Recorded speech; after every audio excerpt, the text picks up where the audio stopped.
fans, the game is over. Welcome to the Potawatomi Sportsbook postgame show. Bet above the rest. Only at the Potawatomi Sportsbook, Milwaukee. After the last pitch, you've made the switch for 21 seasons. We'll hear from the manager, the players, and the highlights from the game. It's time to talk about the game and the team with Tim Allen and Tommy Wortz on the Wisconsin Sports Radio Network. It is a final from American Family Field, the game and the series and the homestand. The results here in the series and the game are good. What a huge win for the Milwaukee Brewers. Welcome in. It's the Potawatomi Sportsbook postgame show. There's Tommy Wortz, Tim Allen in the Wisconsin Sports Radio Network studios. We'll get to the rest of our network at the bottom of the hour, but we're in, Tim. We're in. Everyone's got us all over. Yeah, that's right. We are in. Hello to you guys on video too, for what it's worth. Do you like it? Hate it. The Brewers get the win 2-1 again, back-to-back days, 6 2/3. Thank goodness for the pitching here, because clearly the offense isn't getting it done right now. Tim, would you rather them swing full force and it goes 2 feet, or just bunt and then it goes 2 feet? It's the same deal, same result. Hey, I've always wondered why a Brewer team in a particular situation, a particular game, a particular inning, don't just pepper the other team with bunts. And they did it today. Yeah, it was a taste of their own medicine back from, what was it, the Nationals game, right? Where they ended up with the 3 bunts in an inning against them. The Brewers doing the same right back over to the Blue Jays. We weren't aware of this, but, we have a lot of fairs and festivals in the state of Wisconsin. I missed this one. There was food trucks and a bouncy house, and there was live entertainment and ears of corn. It was Bunt Fest this starting today. I didn't know that. Did you know that? Today was Bunt Fest? Bunt Fest today. Oh, man. It was... We missed out on that, sponsored by the Potawatomi Sportsbook. No, I was unaware of Bunt Fest. Well, it happened in that 7th inning.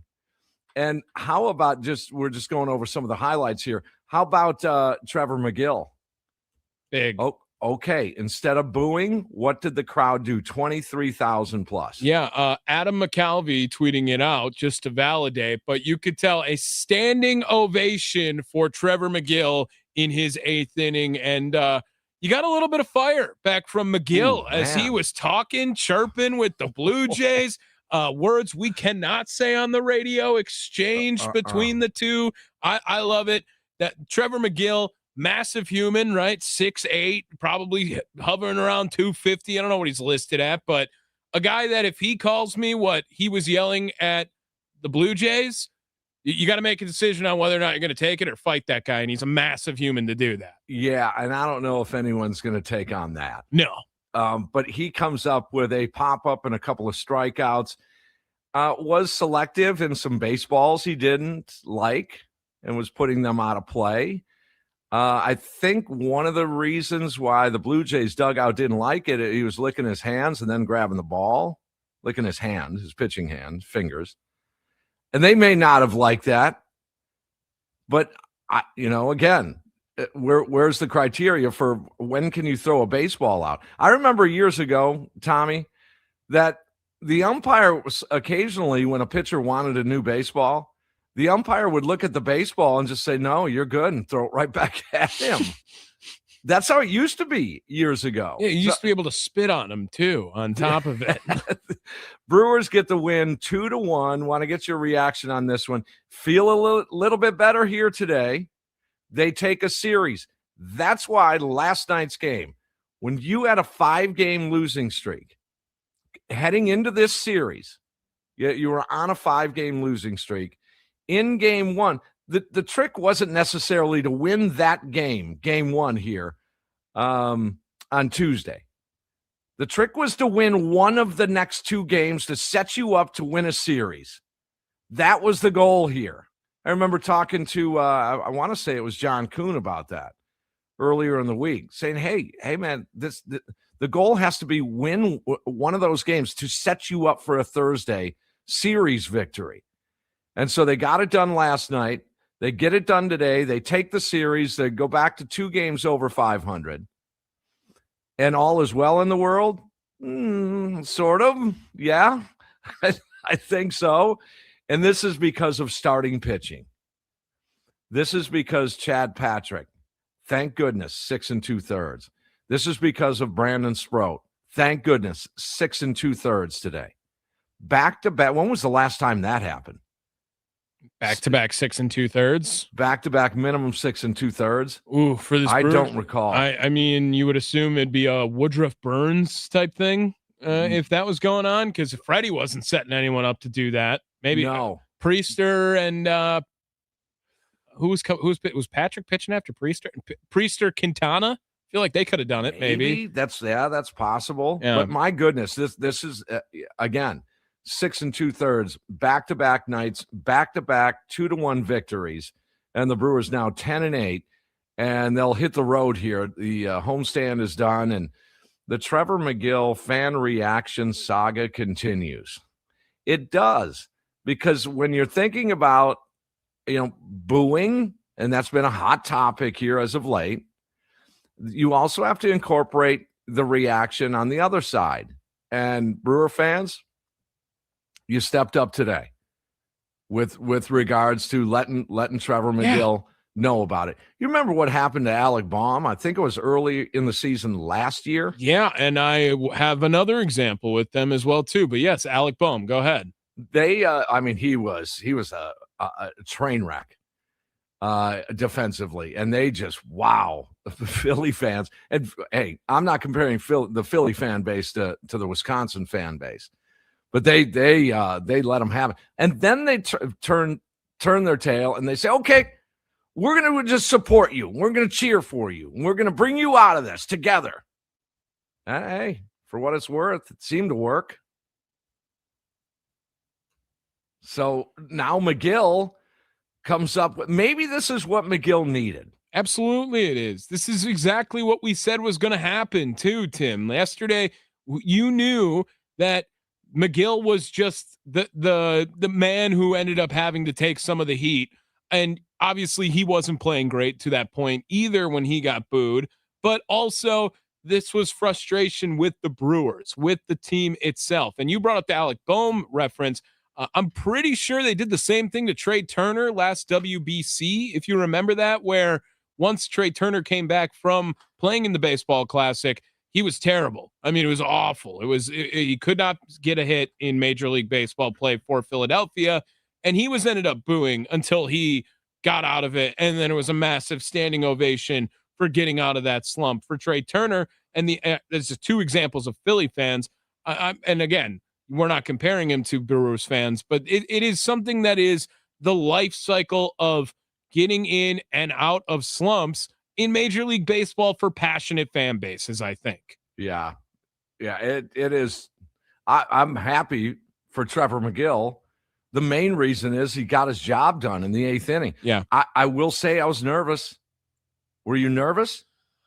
I think I was curious the decision to go with Serpa in the 9th because there wasn't a whole lot of lefties in that spot. And I know it was supposed to be a situational thing, and maybe you just want to give that opportunity to all of them. Could you imagine closer by committee in Brewer? That would be the new thing the Brewers would do, right? We don't have one closer. We have 3 closers on this team where Angel Serpa, Abner Uribe, or Trevor McGill could all be the guy to get the call in the 9th based on how the matchups work.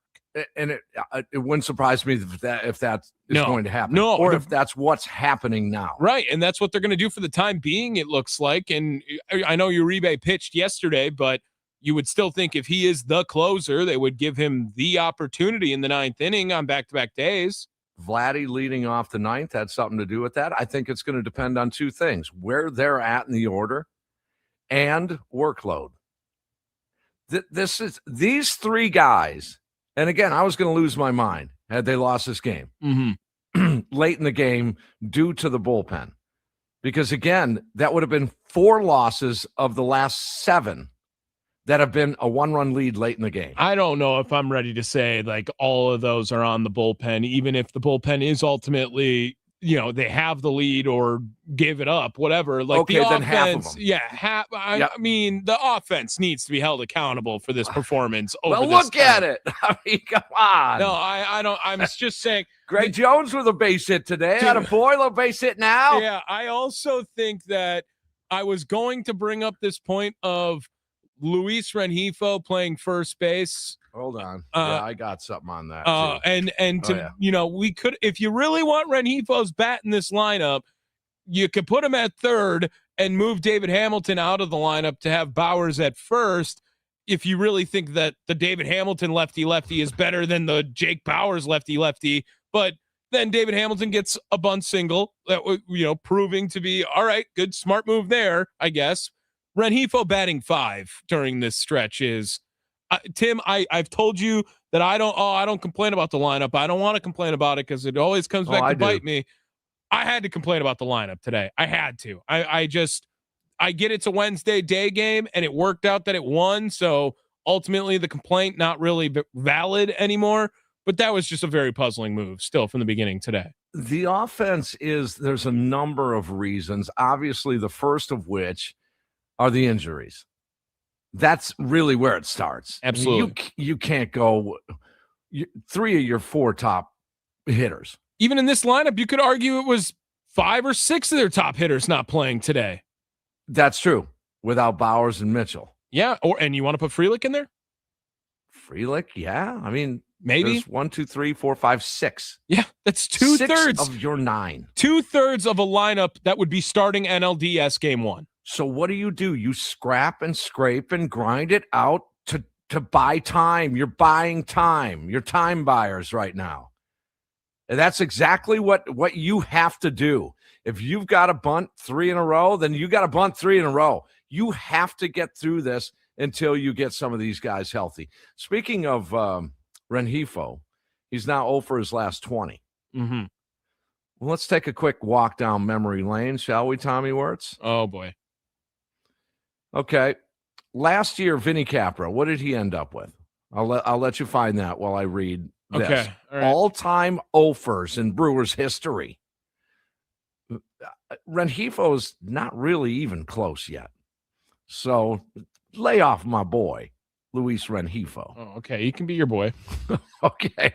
All right. All-time. Council. 2011, 0 for his last 45. Greg Vaughn in 1990 had an 0 for 38. Okay. Rick Auerbach, my man, number 19 before Robin Yount came into play. In 1972 went 0 for 36. Oh, and that would tie him with Vinny Capra with an 0 for 36. Slot in Vinny Capra right there, 0 for 36. Which, by the way, because of playing time, that lasted 33 days. 30. He went over a month without a hit being on a big league roster. Well, how long has it been for Rengifo? It's not quite a month. Couple of weeks. It's not quite a month. No. Yeah, that's insane. Oh, look at this. Craig Counsell, 2004, 0 for 34. Ted Kubiak, 1971, 0 for 33. Jimmy Gantner in 85 was 0 for 32. Let's see. Rob Ellis, 1971, 0 for 31. Keston Hiura, K-Train, in 2021 went 0 for 31. I still believe in Keston. J.J. Hardy in 2009, 0 for 30. Jeff Jenkins in 05 went 0 for 29.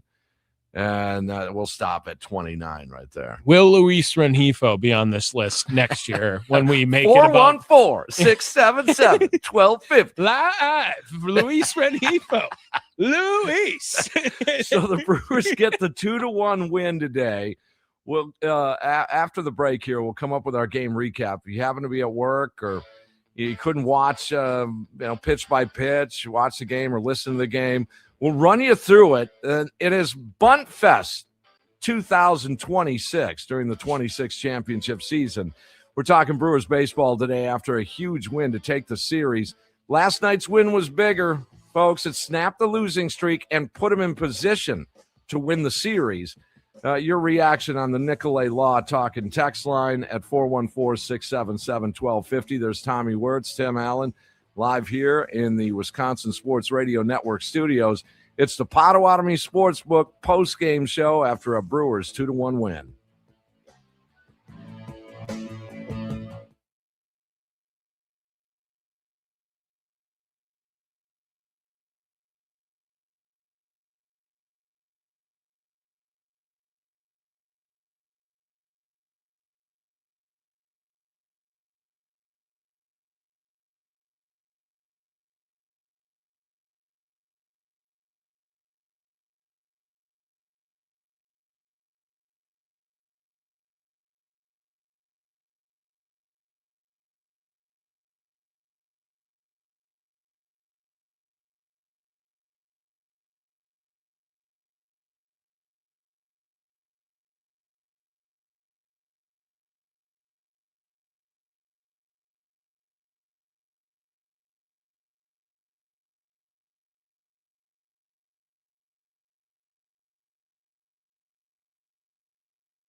Oh, man, way bigger than a feel-good win.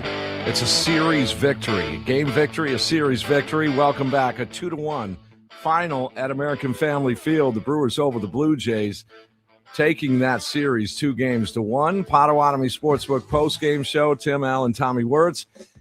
Here in the Wisconsin Sports Radio Network studios, we see you on hold there. We're going to get to your calls here in just a second, so sit tight. Because if you missed it today, it was Bunt Fest at American Family Field. More on that in a second. First inning, nothing doing. Either team, 3 up, 3 down. Rinse and repeat in the top of the second. Sproat set them down in order on 6 pitches. Now, Toronto is an aggressive swinging team. So I think that's why you're seeing some of the lower pitch counts here, both last night and tonight. Leadoff base hit in the bottom of the second inning by Sanchez, wasted in the second. And they got to Sproat a little bit in that third. Leadoff double down the line, followed up by a base hit. First and third, nobody out. Now, here's where I think Brandon Sproat kind of took a step forward here, Tommy, in that, first and third against an AL pennant-winning Toronto Blue Jays team. Yeah, that could get ugly. That could get to a crooked number. Right. Yeah. Well, and I want to get to a text here that kind of summarizes some thoughts here.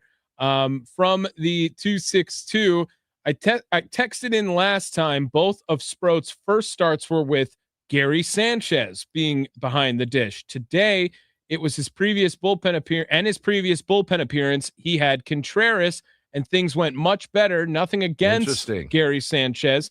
He has been mashing. I just think Contreras does such a good job with these young pitchers, helping guide them. And I still think the verdict could be out on Shane Drowan, because he hasn't had William catch him either yet. Good point. Yeah. And Contreras, Pat Murphy. And that was Joe in Pewaukee, by the way. So yeah, Joe, thank you. But yeah, that's a good point. Contreras is such a great catcher. You hear Pat Murphy give the accolades just about every day. Yes. Almost every day. So first and third, then a bunt goes for a run and a sacrifice. 1-zip Blue Jays, 1 out, 1 in, 1 on second. But a quick couple of flyouts right there. That was a nice job to minimize the damage in the third inning. It was just 1-zip into the bottom of the third inning. No answer. Strikeout to Hamilton. Walk to Joey Ohtani's. Strikeout to Lockridge, and a caught stealing by Joey Ortiz. So that was a little melodramatic there. Sproat, awesome. 2-out double in the fourth. That was it. 4 strikeouts through the 4. 1 run, 2 hits. And just 49 pitches through the 4 innings of work to that point. Brewers in business in the 4th inning. Leadoff double opposite field for Bryce Terang. 8 for his last 21 to that point. Yeah, stud. Contreras then with a base hit to put runners at the corners, nobody out for Gary Sanchez. First pitch, shallow fly to right. Didn't get the job done. But Luis Rengifo did. And he got the sac fly. It's 1-1. And the game moved into the 5th inning to where Brandon Sproat shuts it down. Looking good. A couple of more punch outs in that 5th inning. Keeping it at 1-1 into the bottom of the 5th inning. Leadoff base hit by Greg Jones. There you go. GJ. Okay, let's not. We're not going to try Jonesy? to make that. No. Okay, that's better. I'll take Jonesy. Strikeout, and then he was picked off. Jays were in business in the 6th inning. Leadoff walk, then a soft single set the table again. Guerrero Jr. up. 1 pitch, double play ground ball. Huge turning point in this game right there. 3rd and 6th inning to get out of trouble, minimize damage. And it stayed 1-1 into the bottom of the 6th where the Brewers were empty. Sproat back out there for the 7th inning, gets the first 2 men he faced, and Murphy pulls him after 6 2/3, 75 pitches. Right decision, Tommy Wortz? I'm old school, man. I just finish the inning. If I don't know. Yes, it was the right decision. Turned out to be. It was the right decision, and death taxes Aaron Ashby. Just inevitable at this point. Oh, no question. He allowed an infield single there, but nothing after that as the Brewers something cooking in the bottom of the 7th inning. Here's where it gets fun. Leadoff walk to Garrett Mitchell. Ooh. And so now we have a sacrifice bunt. Well, I mean, it's bunt fest during this, Tim. Do we just want to play bunt fest? Yeah, let's just play it out here. So Mitchell works the walk to lead off the 7th inning, and then it turned into bunt fest. Last time up shows bunt, gets it down. It's a good one. Heineman spins and throws him out. Hamilton shows bunt, gets it down. Tough play here. Throw to first. Not in time. Nothing's left the infield yet. 1-1. There's the bunt. It's on the ground. Mitchell's going to score. The throw is in time. It is a perfectly executed safety squeeze by Joey Ortiz, and the Brewers have a 2-1 lead. Tim Allen, the Brewers took the lead with a walk, an exit velocity of 19 miles an hour, an exit velocity of 36 miles an hour, an exit velocity of 22 miles an hour. Rockets. With launch angles of -61, -53, -74, all that coming from courtesy of Brewer Fanatics' very own Jack Stern. It's the most Brewer inning I've ever seen in my life, Tim Allen. It's crazy. But hey, you got to do what you got to do right now. So they take a 2-1 lead. Then it's Trevor McGill time in the 8th inning. And at this point, I am making my face put a smile on it. Okay, I'm forcing my face to smile because I was nervous. Please, not nervous that he was going to. I'm nervous for him, nervous for the situation. And he got it done. He got a pop up. And then there's some issues going on with he didn't like some baseballs. And then the Blue Jays dugout is chirping. Then he gets a strikeout, huge second out. Then he gets a strikeout and has some pretty interesting words back to the dugout, which shouldn't repeat. Can't repeat. Probably could on one of them. I've heard it before on the air. Yeah, but the glitch would just be like, are you kidding me? Disney would not be happy with that. I mean, we are in his window of programming. Barney, we won't do it. I got it. Yeah, Barney, stop the glitch, all of that. He's come up with a lot of nicknames, that Sparky guy. So McGill gets out of it. That's huge. Then Serpa in the 9th inning in to lock it down 2-1. And allows a leadoff base hit. Oh, boy. But 2 outs later, he's there at third base. Got the ground ball to win the game and win the series. 2-1 the final. And we're talking about it here. Potawatomi Sportsbook postgame show. We get to Joey Ortiz in a second. Want to get a call in here or two? Yeah, let's do it. Let's go out to our guy in the Falls, Beer Count Kenny. He's been hanging on, waiting around. You're up on the Potawatomi Sportsbook postgame show, Kenny. Let's get it started the right way. Yeah, you lucky devil, because I'm sitting here, you guys on video, see I got a coffee cup in my hand. Yeah, well, what's in that damn coffee cup? You ain't fooling anybody. What are you coffee. Talking about, Timmy? I know you too well. But with that being said, it's a great day for a number of reasons. Why? You're back on the winning side of winning series. So now they've won 4 of 6 series. The Brewers are figuring things out, even with this makeshift squad that the boss keeps putting out there.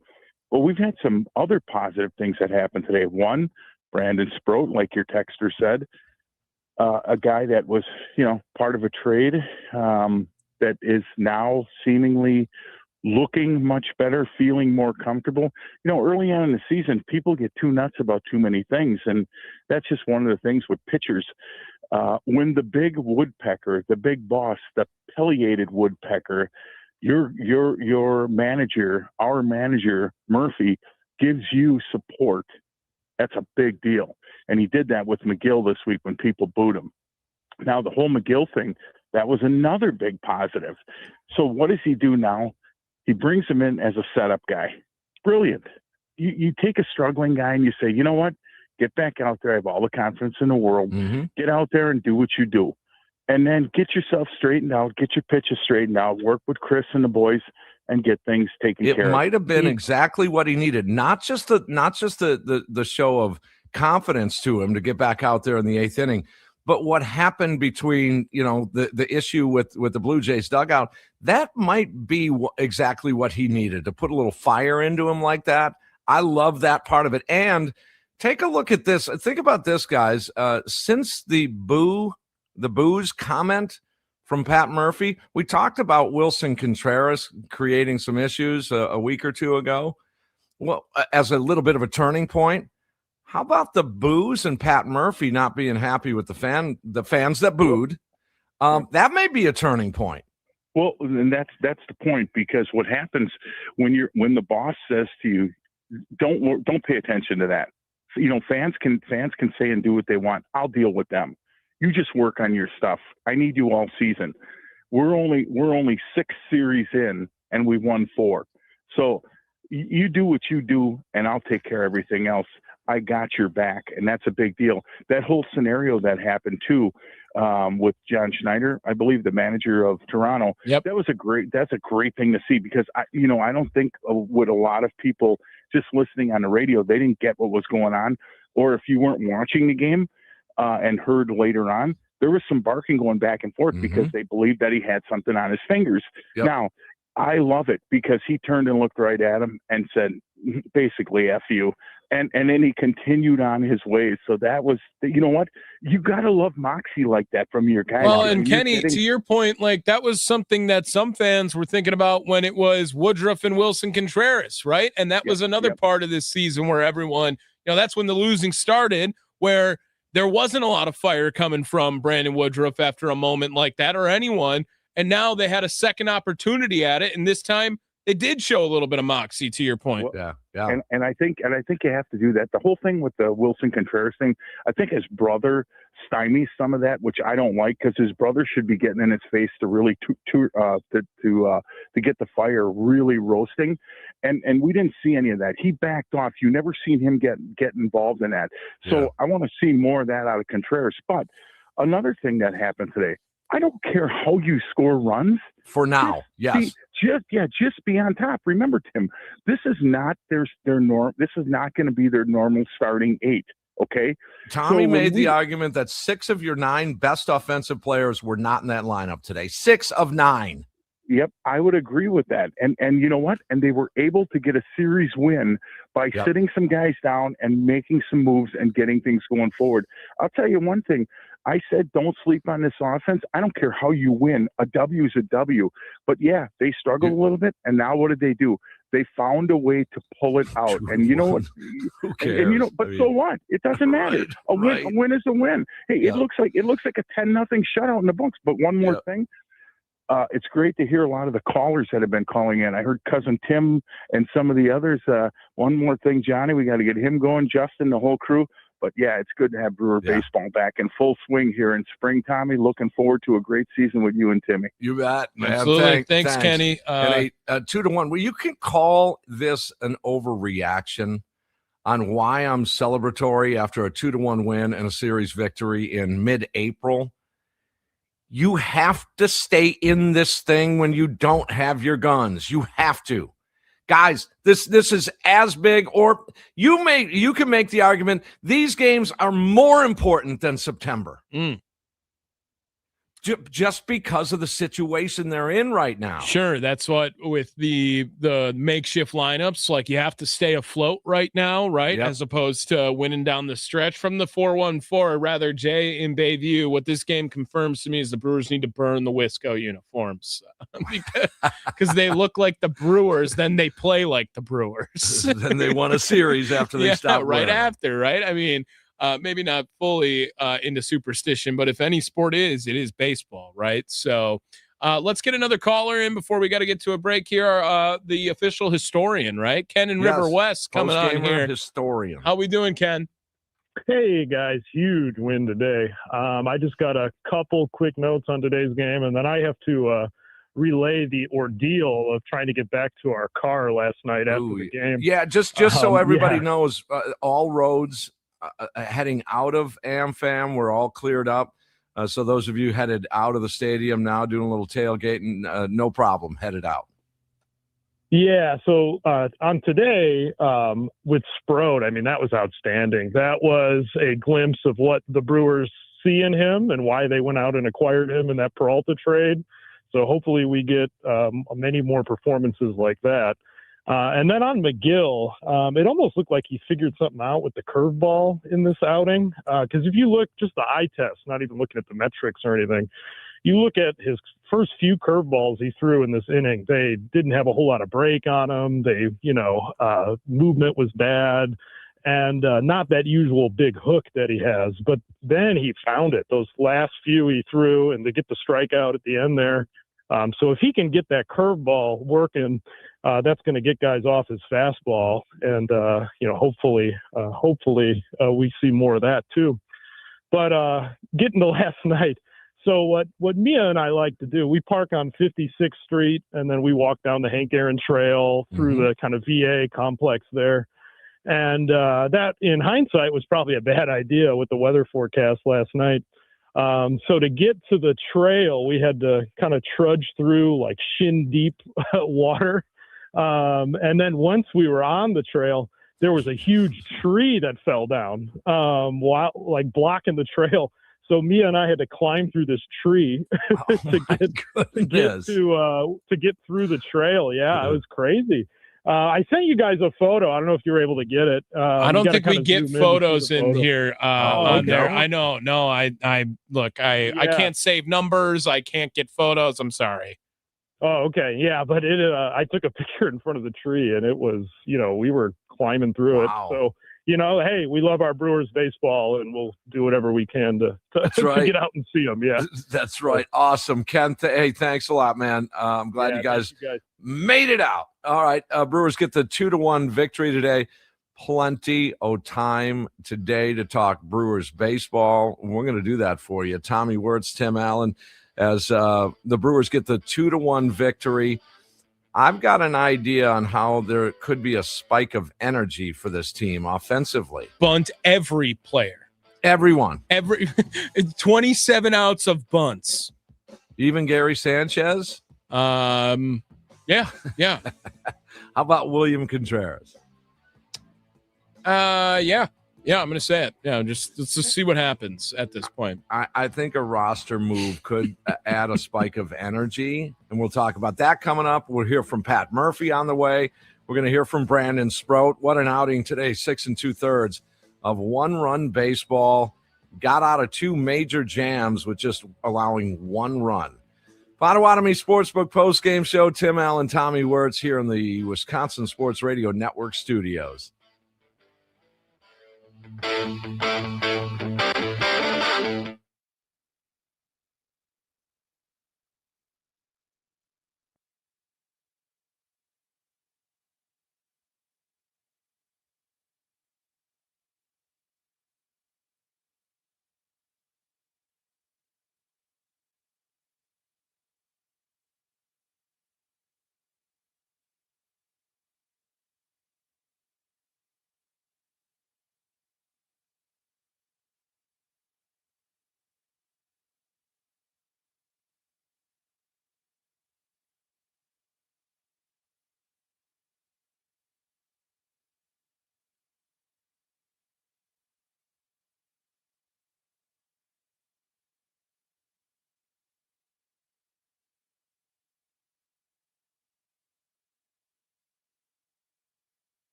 Pat Murphy got his 200th victory today. Aaron Ashby got his 5th victory of the season as a reliever. Tim, do you remember the last guy? I mean, you remember the last reliever that got 5 wins in his team's first 20 games. I sense an old joke coming. It was 1972. You were alive. Okay, I was. Yeah, it was Jim Ray. You remember Jim Ray, right? Well, if you don't remember that, it was 1971 Cecil Upshaw. You remember Tigers? Your beats me. I don't know. Okay. And then, of course, the first guy to ever do it back in 1934. I think you're in first grade then. Bob Klein. Bob Klein. Let's see what Cecil Upshaw was up to. I like that name. That's a good one. That is a good name. Tigers? I think it wasn't that Cecil Fielder. Maybe. I mean, they're mixing them both up. Potawatomi Sportsbook post-game show live here on the Wisconsin Sports Radio Network studios, celebrating a 2-1 Brewers victory. Pat Murphy, think about that. Maybe this is prisoner of the moment. By the way, this Brewer Fever thing, man, I hit the on switch and it's go. Yeah. Oh my goodness. Any win right now, anyone. But Pat Murphy, might he be your favorite manager? Oh, yeah, for sure. I mean, just in Brewers lore, if you will. I don't even think Brewers manager is the question. It's Wisconsin sports coach is a better topic of, is he your favorite of all time? I mean, he's not beating Lombardi, right? And Bamberger was something, man. I'm a big fan of Ron Renneke. I am. Okay. I'm serious. I like Ron Renneke a lot. Yeah, but Pat Murphy accomplished more than Ron Renneke did. Yes. Yes, right now, yeah. I mean, we have to, I guess he won NLCS games, maybe, if you want to go with Ron Renneke, but that's true. Still, I would say Pat Murphy, the 2 managers of the years, pretty much accelerates him over him in my mind. Late Phil Garner, yeah, could be at the top of your list. Well, Harvey, right? Harvey's Wallbangers and Harvey Keene. I thought Bamberger was more entertaining. Bamberger was probably the closest to Murphy. Murphy is entertaining. That is, and also, so was Bambi. Yeah. Tom Treblehorn. That's a made-up name. No way. Is Treblehorn hyphenated? What a nice guy, though. One of the nicest guys you're ever going to meet in your life, Tom Treblehorn. All right, well, I'll take your word for it. Let's get one more call in here before we get to another top of the hour break. Bodie in Waukesha on the Nicolay Law Fan Talking text line. What's up, Bodie? What's up, gentlemen? How are we today? More important, how you are, Bodie. We're doing better. Not only is this a win, a series win, but 2 players that at the beginning of the week were getting bashed by the fans, me included, just proved everyone wrong. And those 2 were Trevor McGill and Joey Ortiz. And they both were instrumental in getting this victory, weren't they? Yep. And I told a friend of mine, I'm like, okay, I'm never going to wear Brewer stuff for the rest of the year because every time I wore Brewer stuff since Easter, they lost. Uh-oh. Out of spirit of the victory last night, I did wear my Brewer hat today, and they got the job done. Well, you keep that hat on. Yes. Okay. Yes. All right. Did you go to the game today or no? I did not. You did. But I was listening to it, and it was awesome to hear the guys are back to normal. And they're playing small ball, which me and my family have always admired out of these teams. Yeah. That's great. Bodie, thanks for the call. It's great hearing from you again, okay? Yes. All right, take it easy. There he is, Bodie. So might Pat Murphy be the guy? Now we cannot discount Craig Counsell in this conversation. Absolutely. As far as accomplished managers, Craig Counsell probably still taking the cake, right? Yeah, I guess the winningest manager. Most wins. Most of us loved him before the Exodus. Yeah, right? absolutely. I know I was a big fan of Craig Counsell. I'm also kind of over it almost. I mean, not that I'm not going to boo him or whatever when he comes in, but I mean, Pat Murphy, back-to-back manager of the year. They beat the Cubs in the playoffs. Like, I'm over it now. Yeah. The entertaining style, the relationship with the team, the relationship with the fans, the relationship with the organization, the comedic delivery, just being weird sometimes. I don't have a problem in saying he's weird sometimes. Hell, he had a pancake in his pocket. Now that's weird. 920 says, "How do you like Sleepy Grandpa Ron?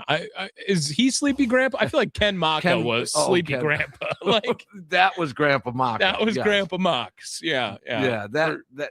So, what about Dave Bristol, the original? What about Dale Swaim? Does he get any love for that for that stretch he had? Good right, dude. Yeah, good, great guy. Del Crandall. No, I don't know that one. And then ended up in the TV booth for a minute there, for a few years, I guess. Yeah, Del Crandall back in the early to mid 70s. Okay, all right. So Murphy might be. I mean, he won his 200th game, and that's why I bring this up. That just in the 2 years as manager, could he have overtaken your former favorite Brewers manager? I don't know. Maybe. He's making a good case for sure. Yeah, he is. All right. Nicolay Law talking text line at 414-677-1250. We will hear from Pat Murphy. I'm sure he's going to sway the conversation away from himself and his 200th win. Knowing what we know of Pat Murphy, he's not going to make it about him. And so we're going to hear from him. We'll get to a special guest coming up. I think you know him. He was mentioned last night on the talk and text line too. Oh yeah. Yeah. Something about a hit from the Vaughn. Yes. Pipe bomb coming up at some point here. Should we get him on next segment? I mean, I'm just calling him, right? Let's do it right away. Yeah, let's get the pipe bomb, see what he feels about this Brewers situation as well. Check in with him. And again, the Brewers get the victory today, 2-1, 3 consecutive bunts in the bottom of the 7th inning after a walk. Who cares about care? Exit Velo? Right. Does it? To me, it doesn't matter. I would like to see more of that because, quite frankly, look at the bottom of the order, and you have the likes of Greg Jones, a Joe Ohtani's. Ooh, yeah. They need to do whatever they can to win a baseball game right now until these guys get back. And for the love of offense, can you just put Bowers in there to play? Please. Please. Just put him at first base and leave him alone. You don't even want to know who was leading the team in batting average against left-handed hitting. Oh, my goodness. It was Garrett Mitchell. It was Garrett Mitchell going into today. All right, we'll take a break, come back. More Brewers conversation on the other side. Potawatomi Sportsbook postgame show. Tommy Wortz, Tim Allen, 2-1. Brewers win and take the series. We'll be back live here in the Wisconsin Sports Radio Network studios.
Baseball fans, the game is over.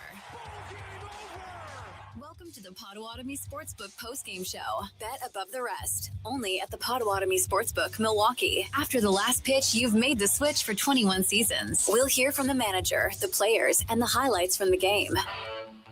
It's time to talk about the game and the team with Tim Allen and Tommy Wortz on the Wisconsin Sports Radio Network. All right, welcome back. Potawatomi Sportsbook postgame show live here in the Wisconsin Sports Radio Network studios. See, there's Tommy Wortz, Tim Allen. He can check us out on YouTube as well. The video stream is there for you. Just go to youtube.com and then at WI Sports Radio, and you'll see interesting things. And this is why I dislike it. Because what did you just tell me? I said I'm going to have to pull the video of you stretching the mouth out. Like, I feel like I could insert a carrot or something in there and make it look like you're just taking a bite out of it. I usually cover my mouth when I do this. Yeah. Just a little insight on broadcasting to in breaks and before a show and everything. I will open my mouth as wide as I can open it. It just seems to help me. Other people whistle, and there's been chewing gum. There's been a lot of broadcaster tricks. But yeah, I'll open my mouth as wide as I can. And I forgot to put my hand over my mouth. Great. Thank you, Tommy. I appreciate it. I feel like carrot was the nicest thing I could have said right there. Yes. Let's bring in Pipe Bomb. He's been all over Brewers baseball the last few years as a co-host of this show for the last couple of years at the other place. Pipe Bomb 2-1 Bunt Fest 2026 today at AmFam. Yeah, you had to be in your happy place watching all those bunts get laid down. Just absolutely awesome. And back on a winning streak, boys. Well, you remember doing the show not that long ago, just a few years ago, in which a lot of baseball fans, a lot of baseball managers, I'll leave Craig Counsell's name out of this. You just don't bunt in baseball anymore. Tim, you're old school. That's antiquated. You don't do that anymore. That's not part of the game anymore. Apparently it is. Yeah, it still is. And it wasn't just, the managers and stuff like that. It was a lot of people that we worked with. Oh, you guys are too old and you don't know what you're talking about. Bunting's a waste of an out, all that nonsense. Hopefully people are starting to come back to their senses. And, we saw it last year with, around the playoffs and stuff when the scrubs were trying their hardest to get in while the Brewers were coasting. And they started bunting all the time. So yeah. Greg was stealing out of Murph's playbook there. Well, I could really use a hit from the Vaughn right now. In fact, a double. Because they need to get these guys back. Hey, Pat Murphy got his 200th win today, and I was formulating during this past break about my top 3 favorite Brewers managers. Your top 3 favorite, and I gotta say, Murphy's at the top. He's my favorite, but maybe that's just because we're living in the moment here and manager of the year back to back, and division titles, and just his entertainment and his baseball prowess and his handling of human beings and all that stuff. And him being nice to me too does play a little part in that. But at number 2, I got to go with Bamberger. And then at number 3, here's where the tie comes in. And God. Some folks aren't going to like it, but between Phil Garner and Craig Counsell. Never heard of Greg Counsell, but yeah, Murphy's definitely at the top. It's different for me. I didn't grow up here, so I don't have, I don't know, however old I am, years of Brewers managers paying attention all that much. But, so I basically just know the last 15 years or so. So it was the guy before Murphy and now Murphy. I'll take Murphy every day of the week. So, Pipe Bomb, what have you been doing? You obviously following the Brewers, but you've been, following baseball or just the Brewers? Oh no, I'll follow baseball and stuff. I'm sitting there, I know baseball is very regional, But I would rather, watch the Marlins against the Rays or, two insignificant teams than watch, anybody, any game in the NBA. So, I'll check out the games that are on. And I'm still paying attention to that. But big night tonight, going to Milwaukee Improv to see a post-gamer Hall of Famer in AAA Dante perform at Milwaukee Improv tonight. Okay, our post-gamer photographer Dante where's he at tonight? At Milwaukee Improv in Brookfield. Really nice place. It's the Roast Championships. And I'm going to head out there in a couple hours and check that out. And hopefully Dante can get a big win tonight as well. I was talking to Dante, Tommy. You can lend a hand in this one too. Pipe, I remember you and I we were thinking about learning the Abbott and Costello who's on first bit. Yeah. And it would be funny, no doubt. And we'd literally memorize it, not read it, not edit it. We were going to try it on the fly and just do it until we got it. Dante came up with, I was talking with him. He came up with a suggestion. Tim, why don't we do it?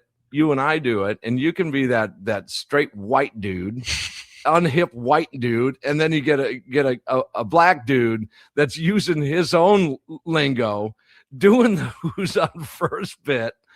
We're gonna think about that because I think it'd be hilarious. Yeah, it would be great, but there'd only be about 4 words that would be able to air on the radio. True. It would have to go via podcast or something. Yeah, Pipe Bomb can't play that character. I guess he might be able to. Yeah, I guess, right? He's not. Yeah, go ahead, go for it. What are you talking about, guys? I can play that character if you want.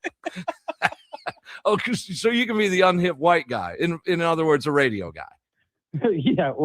I'll just play myself. Yeah. We're going to hear from Pat Murphy coming up. We're going to hear from Trevor McGill. Yeah, and we have the edits ready because McGill dropping more words. I didn't look at it yet, so I'll have to double check it. But I did want to get Pipe Bomb's perspective on the fans, right? Going through these last few days and those last 2 comments from Murphy.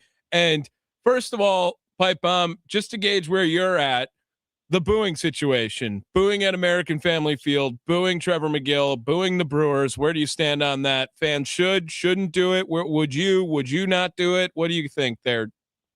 Oh, boo away. I think Murphy really stepped in it when he opened his mouth like that. We've seen and heard him call out members on his own team. Certain guys to try to motivate them, to get them to do better and stuff like that. And that's the fans' way of letting you know that they're not happy and they want you to turn it around. And so I have absolutely no problem with booing. Sometimes these guys forget who pays their enormous large paychecks. That's exactly what the girlfriend said the other night. That's exactly what she said. All right. I wonder though, guys, if you go back in Murph's history, I wonder if the fan base booed at Arizona State. I wonder if the fan base booed at Notre Dame. I wonder, and I probably don't need to wonder on this one, if the Padres fan base booed when he was interim.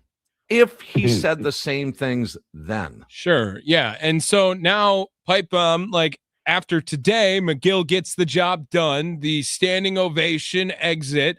That's what it's all about. I brought it up yesterday with Tim. You knew the crowd was going to roar once McGill got the job done. And kudos to Murphy for giving him another shot to get that done as soon as he did, I think. Yeah, Tommy said it last night. He said the next time McGill has success, fans are going to let him know it. Yeah, of course. And they did. It was a great crowd out there today. But, you've got to be able to boo. I was sitting watching in my living room booing Joey Ortiz for getting caught stealing today. So, boo. That's what we do. That's what we're there for. What do you guys think of a little spike of energy? Instead of your routine, I want to be nicer than that. Oh, okay. First time, I guess. All right. Instead of another Andrew Monasterio type, David Hamilton type, Greg Jones type, Blake Perkins type, Brandon Lockridge type. Oh, you're getting meaner every name you start going. Anthony Siegler type, Vinny Capra type, Oliver Dunn type. Why wouldn't they just pick one to get ahead of the service time? Just bite the bullet and do a Luis Lara or one of the younger players. Tommy, I'll start with you. A younger player that, maybe you catch lightning in a bottle, and what are you out? You're and no offense to Greg Jones, I don't know much about him. Got a hit today. Yeah, he did get a hit today. And then he got picked off 6 seconds later. Yeah, it was bad. Yes, it was a bad pickoff. Yes. But I just wonder, guys, if that would do a spike of energy here, and maybe you catch something here. Tim, to your point, like the clock starts with Cooper Pratt now.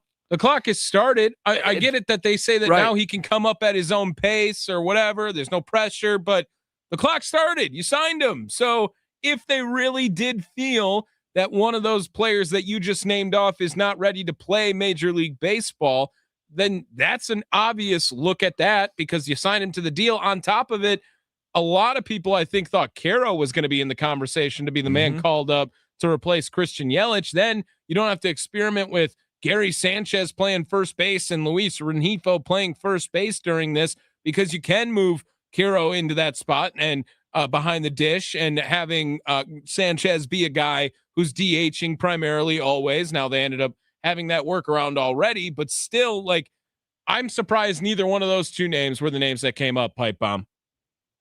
Yeah, I'm kind of torn because when it comes to like the Brewer minor leaguers and stuff, I'm so tired of hearing Jefferson Caro's name. Sure. We hear it every single season and the potential and he's going to be great. He's going to be great.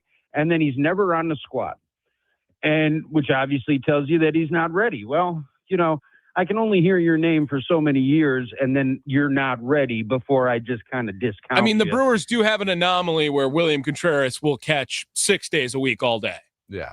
Of course. And that's exactly what you want. But, I think if Jefferson Caro was close to being any kind of solution that we would have seen him already.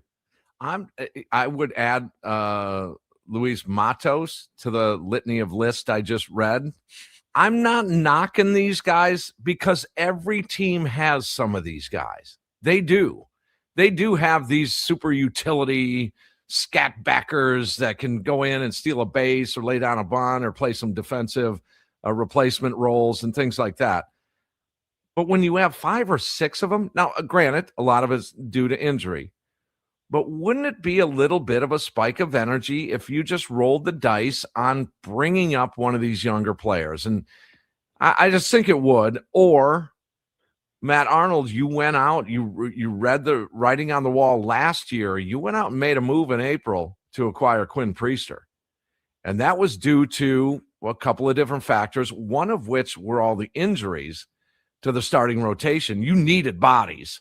And you took a shot and you gave up a prospect to get that done. One of the two, because you're still, guys, think about this. You are still a month away, minimum 1 month away from getting 1, 2, or all 3 of your guns back in Yelich, Vaughn, and of course, Jackson Churio. Wouldn't you think that would just maybe spike an energy thing? I don't know. I do because, and to, again, I don't want to knock those guys, but what is their ceiling? That's what I look at. What is their ceiling? Can they play a utility role? Of course they can. And some of them do it okay. I mean, Lockridge has been okay. I get that. When you have 5 or 6 of them on your team, maybe it's time where Matt Arnold presses a few buttons like he did a year ago. Yeah, it could be.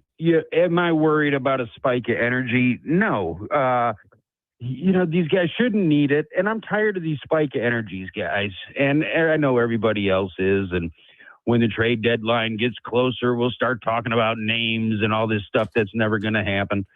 So I'm kind of resigned to this is who we've got and this is who we're rocking with. Wow. Did you see the lineup today? Oh, yeah, just all stars up and down. I am loving the fact that they won the last couple of games. Don't get me wrong. You guys know that.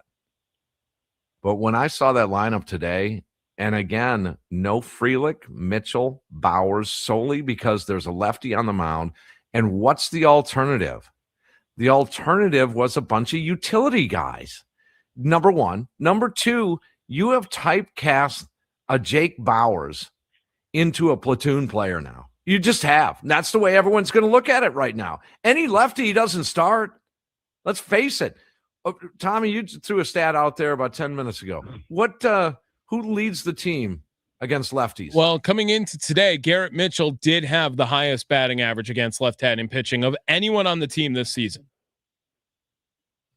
I mean, I and he's a reverse split guy. He has career numbers better against lefties as far as batting average goes. Maybe not the pop, but batting average wise, he was better. I believe it was either 3 of the last 4 years or 2 of the last 3 years against left-handed pitching. Now, again, in very limited time because Garrett Mitchell's injury situation, but he has proven that getting the bat to the ball hasn't really been a problem for him against left-handed pitching.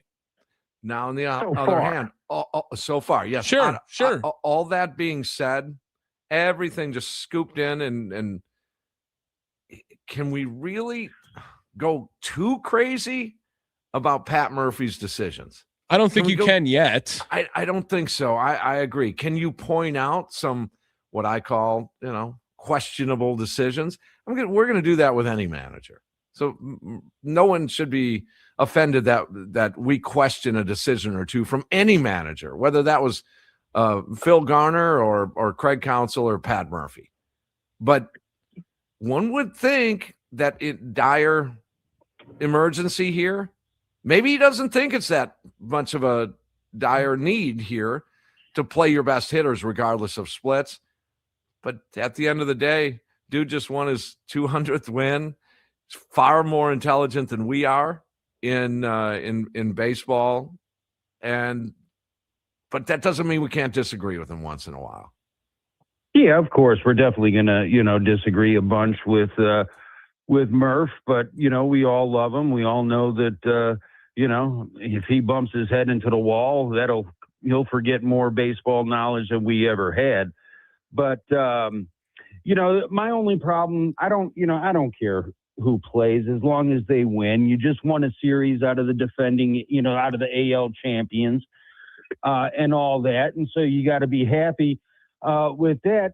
The thing that drives me nuts is, again, it seems like they're playing up or down to their competition. And there's no way that I would be giving Garrett Mitchell a day off ever. We're 18, 19 games in here, and he's still healthy. So play him out there every day because you don't know how long it's going to last. And you don't truly, truly know what you have with Garrett Mitchell, do you? Well, I mean, he hasn't even played in a full season's worth of baseball in his career. This is also his 5th season of playing Major League Baseball in some capacity. Like, I think that we all see what you could have. Maybe you can't make a definitive answer, but everyone knows the profile is he's got a little more pop than a speedster, but he has the speed of a speedster, and he's going to be an everyday type center fielder. Like that is Garrett Mitchell. He is someone who I think everyone can see as a top out of a perfect season being 20 homers, 20 bags, solid defense, right? Does anyone else think that he is he a 30-30 guy? I don't think anyone quite sees that in him. 2020, you got to play him in order to get that out. 100% agree with you. I don't doubt that at all either, but I'm just saying that I would think Brewers fans are excited when they see Garrett Mitchell in a lineup when he's healthy. Yes. Yep. Agreed. Yeah, there's no doubt. All right. So, all right, Pipe Bomb. Well, thank you. Thanks for checking in, and we'll get back to you maybe at some point during the road trip next week. All right, TNT, love it. Thanks for having me, boys. Thanks, Right. Pipe Bomb. The Polish pipe bomb, Jeff Orlowski. I just wanted to fill everyone in case. By the way, Tim, the sun is beautiful in your room. You look like you are heading towards the light right now, just based on some of it. Oh, you fixed it. That was great. It just went completely fixed right after that. Oh, see, you ain't getting that moment unless it's video. All right, I understand why you hate it, but there are some moments that that was awesome. You just did that, but I wanted to update people. I did this a little bit last year during the year on the leadoff show, but updating just what the prospects are doing for Boston in that Quinn Priester trade. And so Yoferi Rodriguez, that was the big one, right? That was the number 7 prospect in the system that everyone was a little bit concerned that he was the name moving over. So far to start this year, 235. He's 8 for 34 at the high A affiliate. He's 20 years old. The Greenville Drive for Boston. John Hollabetz, he's had 2 starts so far and has done a fine job, just 1 earned run in the 9 innings of work that he has so far. And then the Comp B pick, right? The Comp B pick that the Brewers hate comp picks. They don't want him. They're going to trade him every time. Marcus Phillips, who was out of Tennessee, he's at high A for them for Greenville. In his 1 start this year with 2 games pitched in, 3 2/3. Opponents are hitting .333 against him. His whip at .273, an ERA of 12.27. Ouch. So, although Quinn Priester's not playing, the other side isn't burning them either right now either. No, I still think that's a great deal. That's a great deal, and maybe you'll see another one here as if this offense doesn't get a little more consistent, because that's what it has to do. They can win a game 2-1. Thank goodness to the starting rotation in that bullpen the last couple of nights. Bullpen squared away last night. Bullpen squared away tonight. And they get a 2-1 victory in each of those games. Trevor McGill, a big part of today's game. We're going to hear from him. And he's going to actually talk about what was going on with the Blue Jays dugout in him. So we'll get that. I can't wait to hear that. And then Pat Murphy, will hear from him after his 200th victory. As we move along here, we're also going to hear from Shohei Ohtani's, my man. He's still just hovering, 215? If someone show me the go-ahead bunt from Shohei Ohtani's career highlight reel, you won't find one. No, you won't. Joey's got that on him. That's right. All right, Potawatomi Sportsbook postgame show. Tim Allen, Tommy Wortz, 2-1. Brewers take the game and take the series over the Blue Jays. Now way back in that rearview mirror, sort of, is that 6-game losing streak. They have won a couple of games here, including the series. We're live here in the Wisconsin Sports Radio Network studios talking Brewers baseball today.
Who gave the crew some breathing room? What play was it? It's time for the insurance run of the game. Brought to you by G2 Insurance, your friend in insurance. On the Potawatomi Sportsbook postgame show with Tim Allen and Tommy Wortz on the Wisconsin Sports Radio Network.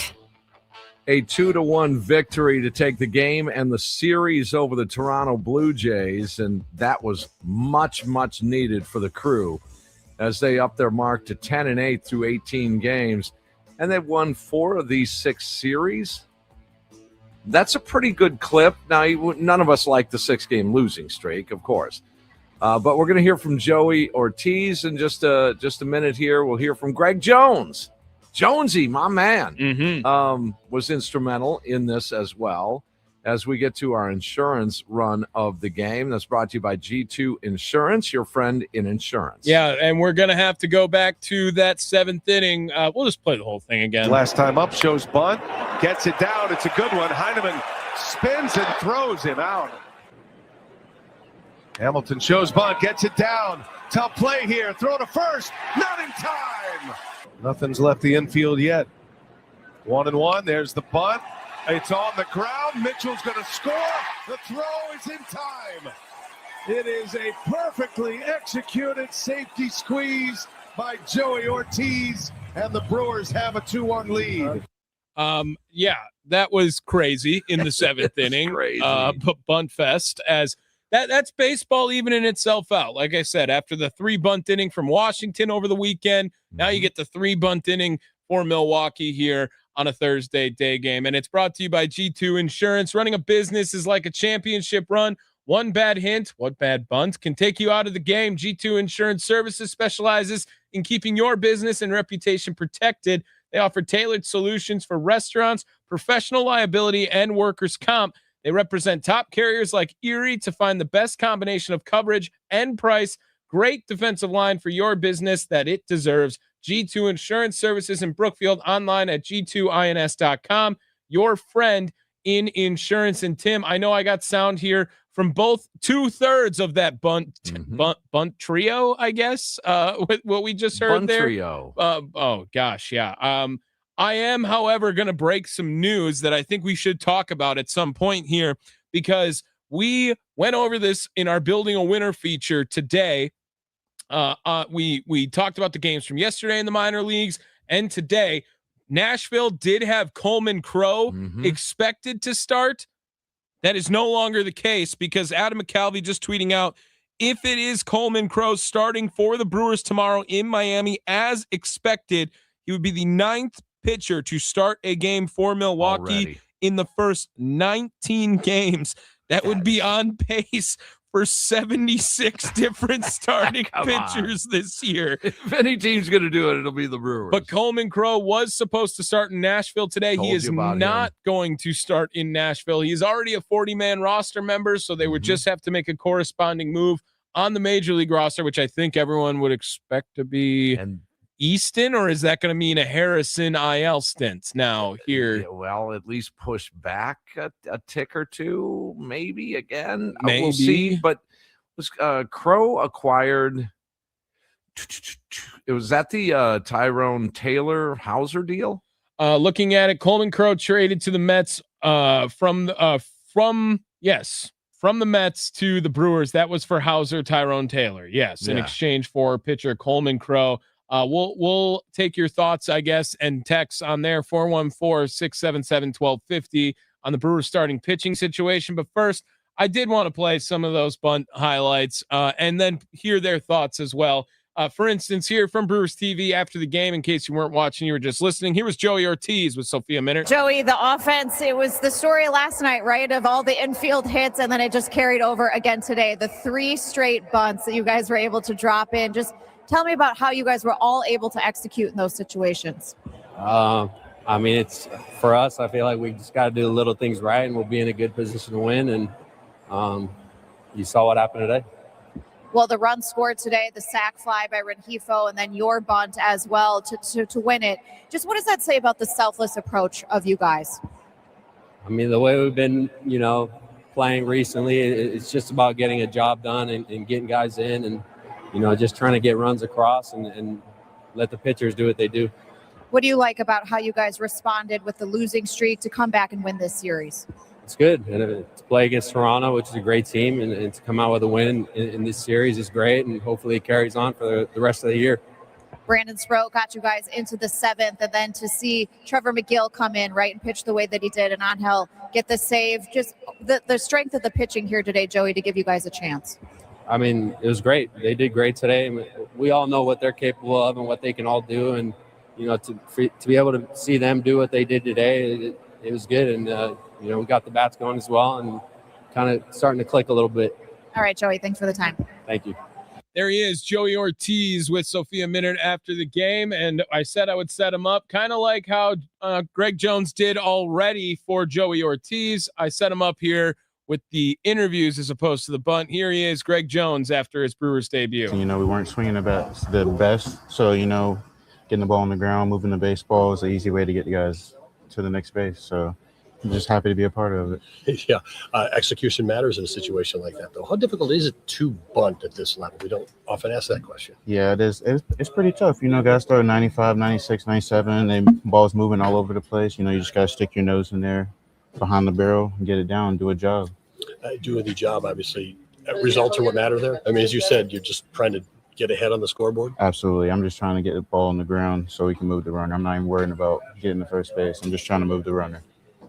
How important is it, Greg, to get here, get in a game, figure in the winning rally, and feel part of it as sort of reconnecting with these guys after being away for a couple of weeks? You know, it was kind of heartwarming a little bit, you know, like being around these guys and getting a well-earned win late in the game, you know.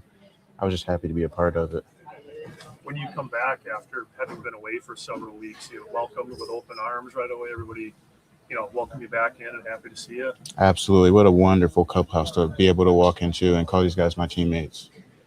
There he is, Greg Jones, feeling the love in the Brewers clubhouse. That's adorable. That's great. Yeah. He seems like a good dude. Yeah, I can agree with that just from what we're hearing from him over there.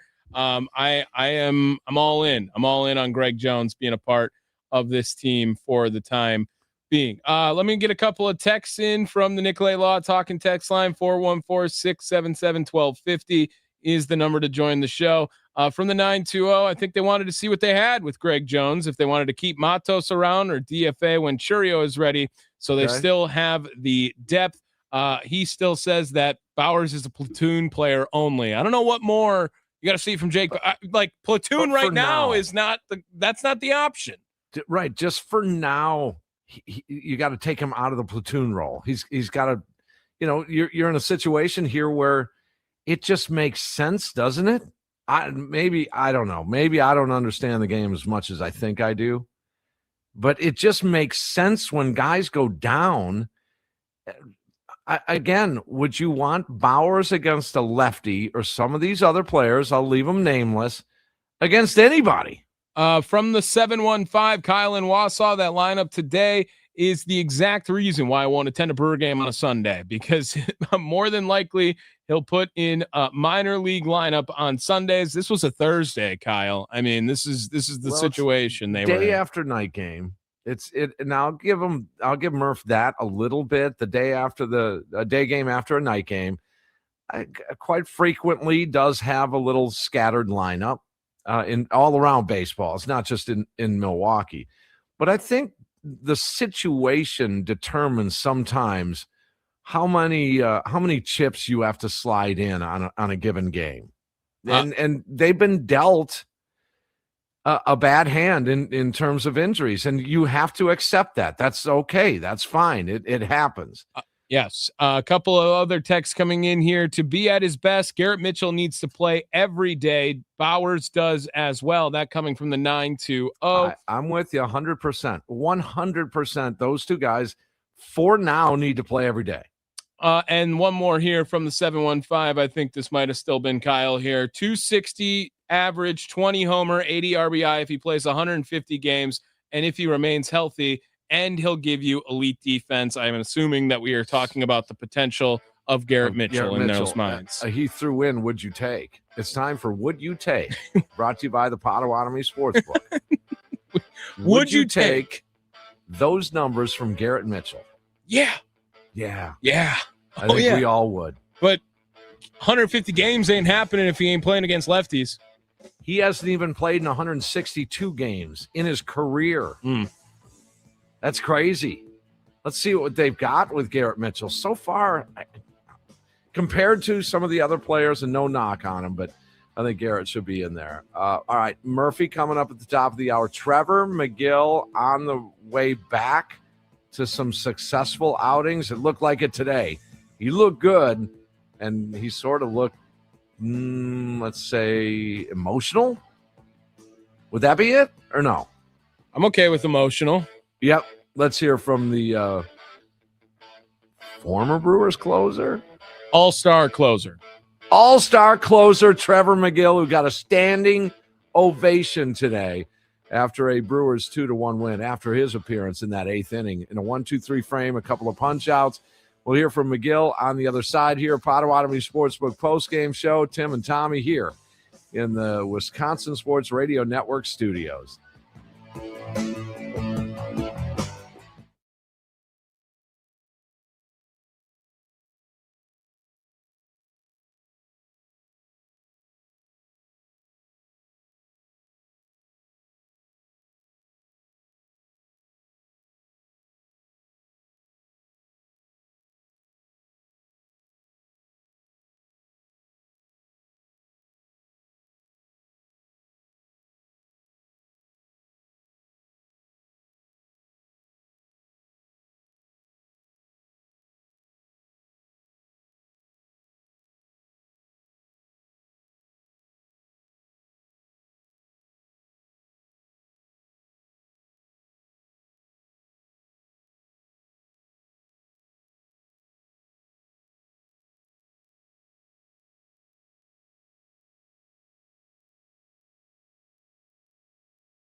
Just got a text from a buddy of mine during the break there that said Craig Counsell by far his favorite Brewers manager of all time. I first of all, you can say that because of what he did for them and the tenure he had. By far is a crazy statement with the way it ended. By far. Okay. And there's, I mean, he's up there. He is, when we talk about managers in Milwaukee Brewers history. He has to be, guys.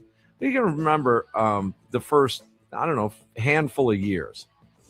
I would say in terms of talking to Brewers fans on a regular basis, 90% just loved Craig Counsell. I have a question. If he would have went to an American League team, okay? He'd be toward the top of this list. Easily. I was going to ask if he went to an American League team and then, I don't know, 40 years down the line, we're still here, Brewers don't have a championship. Is he in like statue territory? I would maybe. Like, I mean, it's done. It's over. It's ruined. Not happening, not advocating for it because you went to the Cubs, right? You ruined it in that way. But I'm just saying, in an alternate universe, if he goes to the Angels and just catches his bag with the Angels, they're the ones paying him $10 million a year to manage a team. Like, does he get liked in that conversation if nothing else happens? I mean, as soon as a manager wins a World Series here, mark it up, statue. Go ahead. For sure. But just saying. Okay. I'll just go one further, and I've said this before. Despite going to the Chicago Cubs, I think there's a chance that he may be the manager of the Milwaukee Brewers again in his career. Ooh, Tim, I'm telling you, I mean, Wall of Honor might be off the question for this guy now. I mean, they're probably going to do it, but they're going to have to wait a long time to do it now. You can't just do it while he's still managing. How old is he? Ooh, is 50-ish? I was going to say, is he 50? Maybe not even. He might not be. Craig Counsell. Oh, yeah, he's 55. Okay. 55 years old. Think about 12 years goes by, and he comes back as Brewers are in need of a manager. They fire their manager, and we'll call him, Sal Freely. Yeah. Luis Rengifo when he's managing the Brewers in 12 years. When Greg Jones is the manager of the Brewers in 12 years. Yeah. Right. And Craig Counsell's there looking for a job, and he comes back for a few years in Milwaukee. I can't rule that out. Despite the emotions that run around with the Craig Counsell going to Chicago thing. I would think ownership has to change in that time. I don't think ownership brings him back. Time heals. And then he adds to the winningest manager in franchise history. Yeah, I guess. I know we were going to play some sound here, but I got a caller. I'd rather get over to the caller before we do that. Harley in the VA. What's going on, Harley? Hi, guys. When it comes to managers, I'm a little bit prejudiced. From 1980 to 1983, my wife worked at Harvey Keene's establishment on National Avenue. Okay. And 1981, that's where we got married. So at Harvey's place. Okay. Yes, sir. Yeah, we got married there and had a reception there and became close friends with Harvey and Audrey. And sometime when we get together, Tim, I'll introduce you to my wife and we'll fill you in with the rest of the story. Sure. I bet you there's some stories there at that place. Yeah. Oh, unbelievable.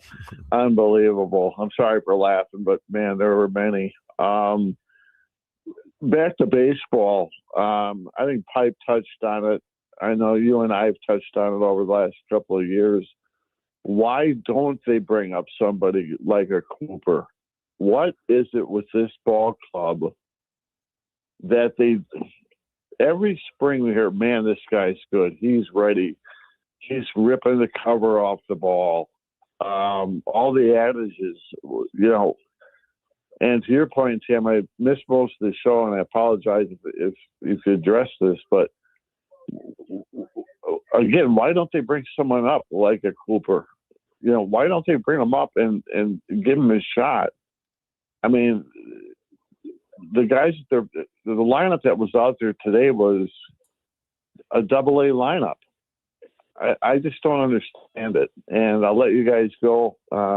Great show. Thanks again, guys. Yeah, thanks, Harley. I wanted to get to this text here that kind of goes off of that from the 262. Said they aren't calling up Pratt until they are convinced he's staying up. Same with Laura and any other top prospect. Up and down is not good for those types. Plus, Pratt isn't able to hit AAA yet anyway. They rushed up Hira and ruined his confidence. They know what they are doing more than any of us. I will say this, 262.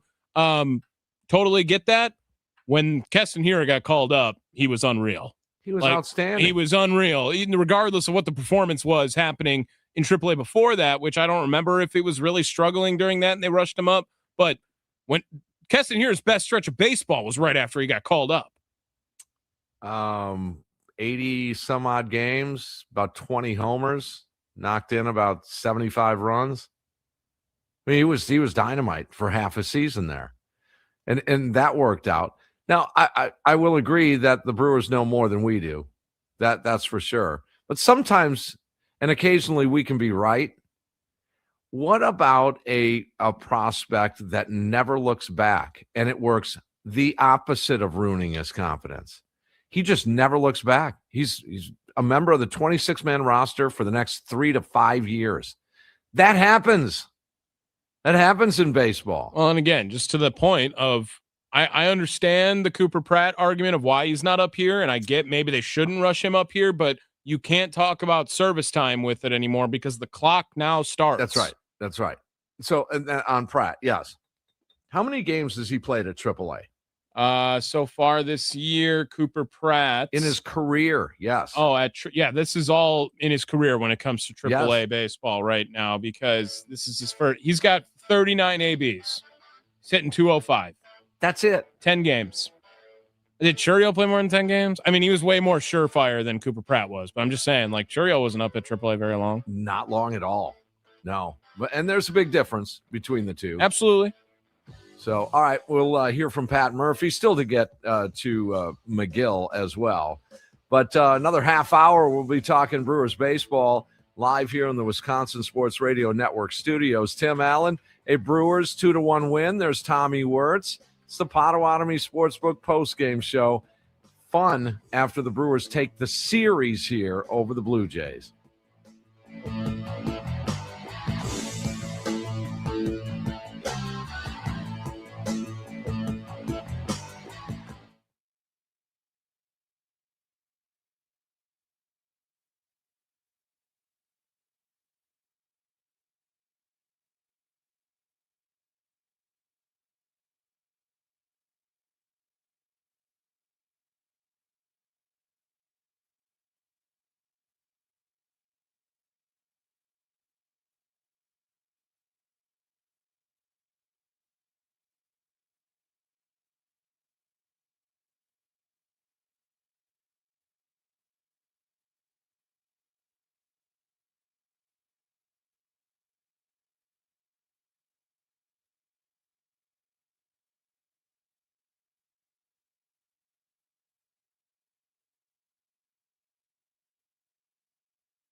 Time for your fan weather forecast. This weather report is brought to you by Gravely Zero Turn Commercial Mower. 61 degrees right now in Hales Corners, a high of 63. Look out for maybe a couple of scattered showers later today. Partly sunny right now. That's your fan weather report brought to you by Aaron's.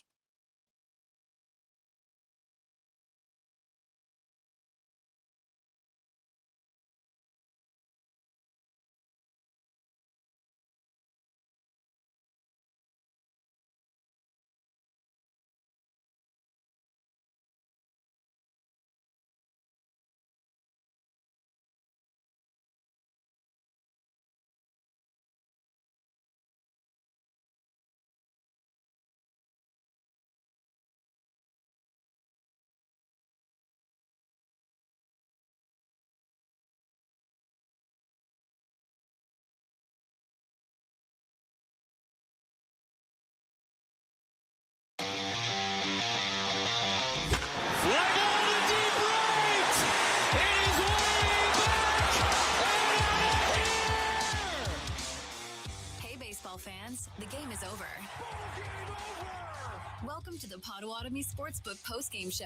Bet above the rest, only at the Potawatomi Sportsbook, Milwaukee. After the last pitch, you've made the switch for 21 seasons. We'll hear from the manager, the players, and the highlights from the game. It's time to talk about the game and the team with Tim Allen and Tommy Wortz on the Wisconsin Sports Radio Network.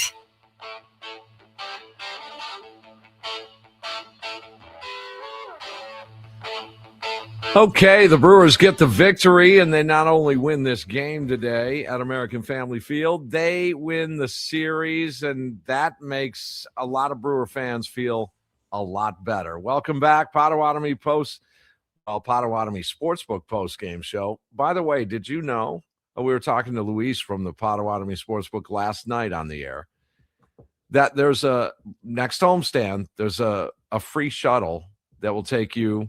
All you need to do is make a same-day wager or make a purchase. So minimal shuttle to and from American Family Field. It is honestly, Tim, incredible that there is a shuttle that could pay you to take it. Indeed. Yeah, and you save all the money already on parking. So regardless of, even if you're not a wagering man and you still like to go to the casino, you can go just get a drink. Or, hey, go grab something to eat over at the Potawatomi Sportsbook. Fantastic food and drink options there. They give you a wristband. They hook it up. It's every single home game going to Milwaukee Brewers baseball. Your car's covered up in the nice, parking structure they got over there, and they take you right from the annex to the game. They bring you right back. And, I mean, Tim Allen, where's a better place to end up at the end of the night after a Brewers game than the Potawatomi Sportsbook? Well, you cash in your winning ticket when you bet Bowers to hit a homer in that game. That's only select few have ever had that feeling, Tim. And we're here, right here.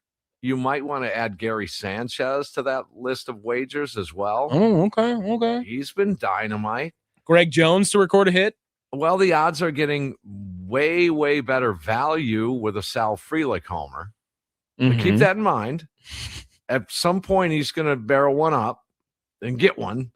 But Potawatomi Sportsbook, a Vegas-style sportsbook. It's really cool. And having been in my fair share of sports books, it is the real deal at Potawatomi. So check it out. Plus all the Lightning Link and all the video poker. I see you salivating as you're reading this off right here. I know that. Yeah, it's a great time. And, say hi to Austin or Luis if you see them on our behalf, because Haley's around all the time, too. Great fun. Staff. Great staff. Hospitality, top notch. Pat Murphy got his 200th victory, and I promise you we will get to McGill, because that's been a topic of conversation this week based on Murph's comments. But we've been talking about managers a good chunk of the show here today, and we need to get Pat Murphy's reaction after this one. There is no such thing as an over or under reacting, if you will. It's just reacting. Let's hear what Murph had to say after the Brewers took the game 2-1, took the series 2-1. The game is over, and it's time to hear from the skipper on the Potawatomi Sportsbook postgame show with Tim Allen and Tommy Wortz on the Wisconsin Sports Radio Network. What's your sense of the importance of the bunt right now in baseball? We saw it on both sides. I think it's coming back. I think it's obviously a very difficult thing for a pitcher to do his job the way we do it today, and there's a lot of really big men pitching. And then to have to run, break down, secure the baseball, get your eyes on the target, and make a good throw with that type of adrenaline and that type of movement out of the guy running the first. I think it's legit. We've done it for the last couple of years. You've seen it. Not always successful, but the threat of the bunt then becomes a defensive positioning thing too. So. If Joey struggled with laying down bunts last year, have you seen him get better at that? He's working at it. Joey's working at everything, man. He's, I'd be hard pressed to find a shortstop that's any better than him defensively. You know what I mean? Really, he's really. I know the numbers may not say that, but the players ask any one of them. This kid is, and he's working at every part of his game. And today he walked, and yesterday he got a knock, and today he walked and got down a huge bunt. And the defense he plays is, really good. So that was great. Gary Sanchez swinging the bat. How about Sproat though? That's what you're about to ask right now here, aren't you? Just about to ask about that, weren't you? How about Sproat? I was about to ask about Trevor, but sure. Sproat, let's talk about Sproat right now. That was good. 6.2. He's against some of the players he went against today. It was good. He had to feel great about it. Do you see adjustments from Sproat from start to start? What are you seeing that's different? Well, his confidence is number one. It all starts with, they're not going to change their mechanics that much, and that mechanical change doesn't mean you can. It might be the right mechanical change, but it doesn't mean you can execute it right now. These are humans, and they've been doing it a certain way a long time. So all of a sudden, you ask them to do something, it's kind of tougher than you think. I'll just move my finger, or I'll just do this. It doesn't necessarily result in a total different outcome.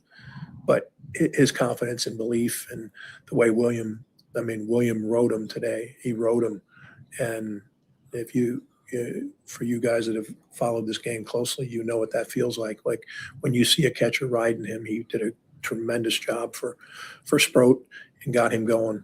And that's why we caught Gary last night and William today, because we wanted William and Sproat together, because William knows how to, and he's the guy that's going to catch most of the games. And,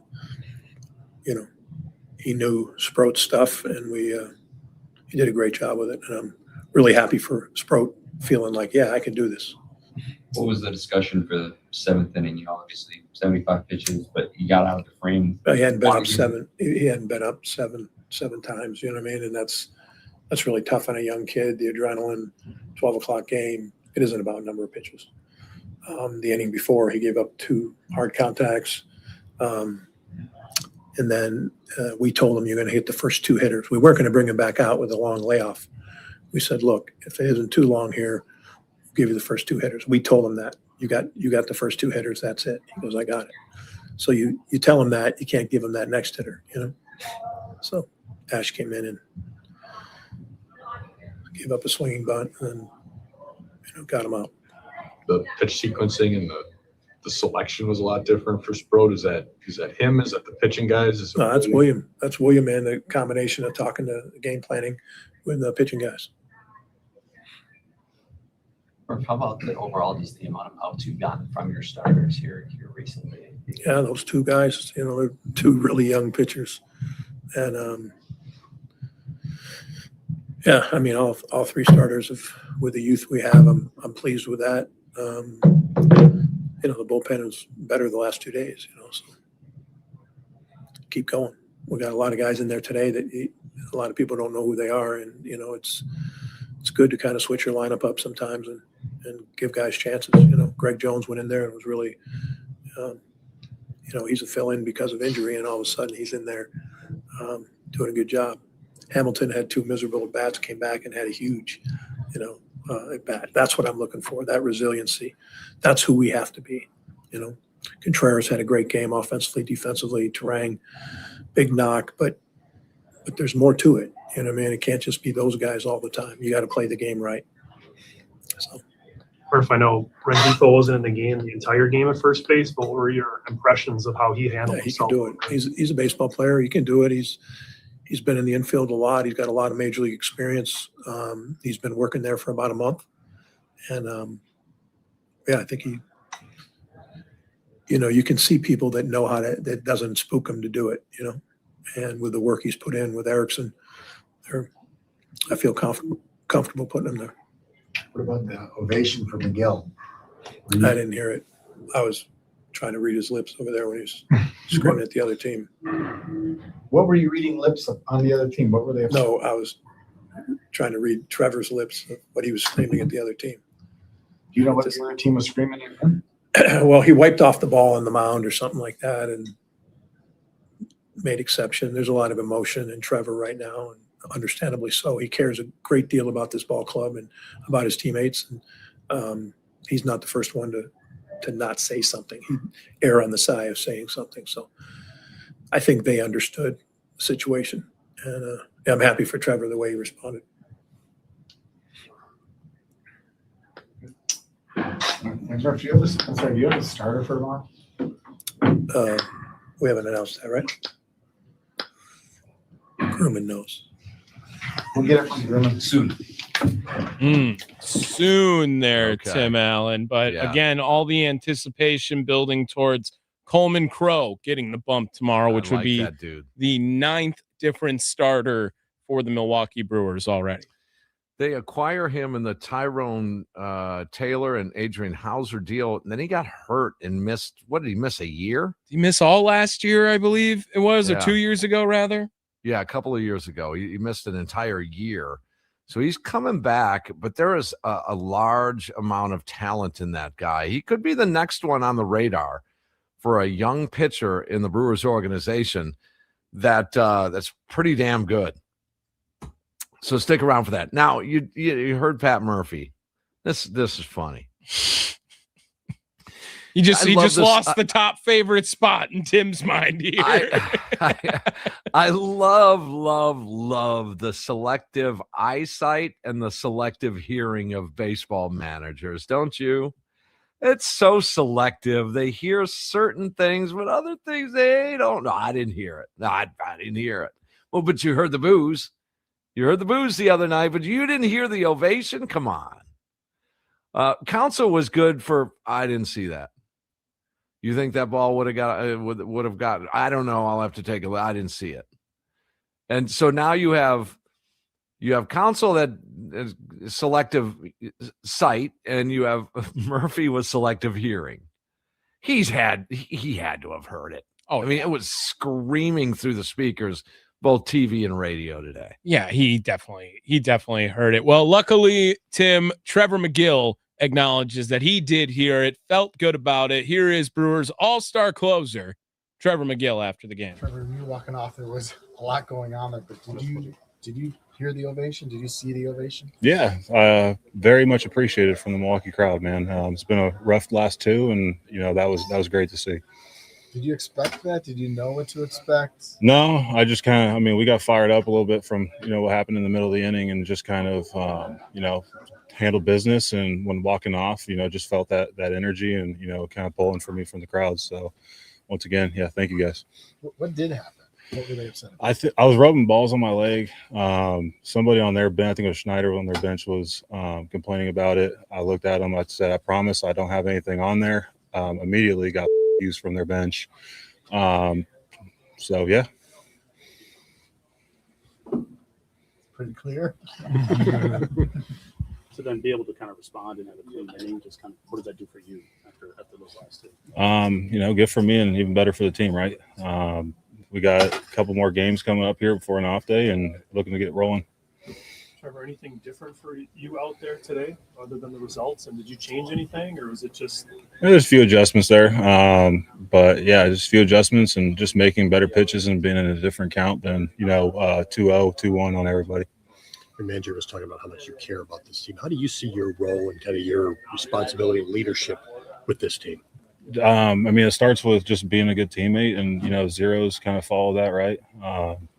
Not really, trying not to get too wrapped up in the role right now, and just trying to help the team, get out of this little funk we're in. And I think I did that today. And that you did, Trevor McGill. Absolutely, And for that, you got Standing claps. Standing ovation. Standing O. All right, there you go. You're on video. Oh, yeah. Oh, you want me to stand now, too? Yeah, stand up. All right, I'm there. Standing ovation. Hey, Murph, you hear this? You had to have heard this. There's something that tells me that Trevor McGill is going to do a lot better because of what he's gone through here. He did give accolades to the Brewers fans. That was cool. Absolutely. He heard it. He certainly heard the boos, but that goes with the territory. He understands that. He didn't pop off about the fans at all. And now, 48 hours later, he's the one getting the ovation and acknowledges it. It was an awesome moment for Trevor McGill. And I want to try to fit one more in here before we got to take our last break. Starting pitcher, Brandon Sproat. We another standing O, man. Oh, absolutely. There you why go. Not? Yeah, there we go. Why not? For Brandon Sproat. Let's hear what he had to say speaking to the media after today's game, his best start as a member of the Milwaukee Brewers. Brandon, just what was the biggest difference for you to have that kind of command? Just taking it one pitch at a time, to be honest with you. Not going out there and just, doing the best I can, hopefully the team comes out on top. And just, not worrying about results, just playing freely, like Murph's talked about to us. That was just my biggest mindset today. So, what was the work with William? It felt like you guys were on a really good page in today's game with game planning and sequencing. Did you see a difference? I think the biggest thing was just keep the rhythm up. Just get the ball and go. Don't think about anything else. Just attack. I think we did a really good job of that today. Brandon, how bad did you want to finish that 7? Pretty bad. I'm not. In my opinion, I'm not in the, I guess, how do I want to put it? I guess it's not my time to fight Murph about that right now. But no, I definitely wanted to finish that 7th. But, I trust the bullpen behind me. I trust his decision. Ash came in and did his job. Murph was saying that your confidence might be up at this point. What does that mean for you on the mound? Just that I'm capable. I'm capable of going out there, and making good pitches, capable of going out there and getting a ground ball when needed. Just going out there and just giving it my all. That was the big word that, he told me today. He was like, hey, you're more than capable. And so, hearing that from him is definitely boosted confidence. We saw both sides bunting played a big role. Yeah, that was awesome. Are you on higher alert with? It seems like teams are really embracing this strategy. Yeah, I know growing up playing the game, small ball was always huge, and you get to the big leagues and you don't really see too much of it, but it still works. The 8th inning with the 3 bunts there was awesome to see. That's just there's multiple ways in this game to get runs to come across. And bunting is one of them. As you saw in the 8th inning there. So, props to those guys, for doing their job, in the 8th inning. That was fun to watch. You said Murphy kind of speaking, you kind of help with your confidence, being told that you're more than capable. How does it help to actually then reinforce that with an outing like today? Yeah. Well, he told me that after the outing, he's like, hey man, you went out there and you played freely as. That's what we've talked about. And told me great job, and was like, hey man, you're more than capable, as you can see from that outing right there. So yeah, with the words of encouragement, it's always nice to hear. But yeah, it's like I said, it's definitely a confidence booster. There he is, Brandon Sproat. Truly blessed to be where he's at. He appreciates that. Mm-hmm. Talking about bunting too in there. Oh yeah, it was Bunt Fest. I like big bunts and I cannot lie. You other brothers can't deny. You like that one. I do like that one. Oh, boy. We're going to rewind. We're going to go back in history, Brewers history on this day. We're going to check out the box score on a win. You want to give a clue as to the year? Because it's your pick. Yeah, I'll say I was alive. Okay. That's the hint. It's in the Tommy Wortz era. Okay. All right. Tim Allen, Tommy Wortz. Potawatomi Sportsbook post-game show after a Brewers 2-1 win. They take the game in the series, and we're talking Brewers baseball live here in the Wisconsin Sports Radio Network studios.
Final couple of minutes here, Potawatomi Sportsbook post-game show. Tim Allen, Tommy Wortz, as we talk about a 2-1 Brewers victory, and we'll turn the page. Brewers into Miami tomorrow to start the road trip.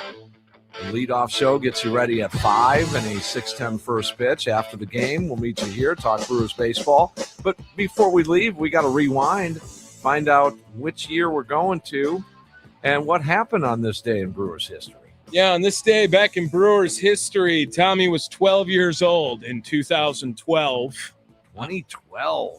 And the Brewers were 5-6 on the season, picking up their 5th win on the year. And they took on the Los Angeles Dodgers in that one, Tim.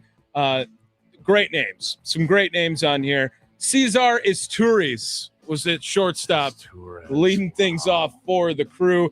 The homer in this game came from one Matt Gamble. You remember Matt Gamble, Tim? Loved Matt Gamble. Like got a everyone, big, 11 by 18 autographed photo of Matt Gamble that I purchased at a sports place, thinking Matt Gamble was going to be a stud. Yeah, that was the original prospect. It felt like for some time. Aramis Ramirez, one of my favorite Brewers that was around. Just an overall amazing player, solid player for his entire career, no matter where in the NL Central he was playing. If it was the Pirates, if it was the Cubs, if it was the Brewers. The first year without Prince that year, 2012. It was. That's why Matt Gamble was at first base. Corey Hart was in right field, of course. Your boy, Ricky Weeks, the next manager of the Brewers, maybe. I don't know what's going on with that. One of my all-time favorites as well, getting a pinch hit appearance. Well, first of all, Nigel Morgan, the Tony Plush days were always some fun in 2011. But pinch hitting for him at a point in this game, Nigel Morgan had Nori Aoki. I had the Nori Aoki shirt jersey that was in Japanese on the back that they did. Aoki. Loved that. Lucroy and Kataris splitting the catching time. Of course, Ryan Braun still sticking around. Starting pitcher of the game, Giovanni Gallardo. Well, I can't go wrong with that, too. And that is your victory. Who out of the pen there? K-Rod. I remember K-Rod. Jose Veras. Do you remember that name at all? Yeah, a little bit. What would you have said if I came up with this jersey number? Just say a number. What do you think? I'm going to say 48. 40. I mean, close enough. He wore 48 the year before with Pittsburgh. That's what I mean. All right, well, that's going to do it for us. Potawatomi Sportsbook postgame show here on the Wisconsin Sports Radio Network studios after a 2-1 victory to take the game in the series over the Blue Jays. As I said, 3-game set weekend style over, I should say down in Miami, as the Brewers were doing their Miami Vice attire for the travel today. Does anyone remember that show? I always just assume, I just think of Scarface or something when people say Miami Vice. Tommy, you have the leadoff show at 5 o'clock. 5 o'clock. Ready for game one. And then after the game, we'll see you here, Potawatomi Sportsbook post-game show, talking hopefully about a Brewers victory. Hey, a winning streak. That sounds pretty good. You can grab 3 of those games back with one simple win tomorrow. That 6-game losing streak cut in half with a win tomorrow. All right, you guys have a great night. We'll see you tomorrow. I'll be filling in for Trevor Thomas in the morning. Let's talk some more Brewers baseball tomorrow. And remember, as always, smile, Wisconsin. Bob Uecker is smiling back.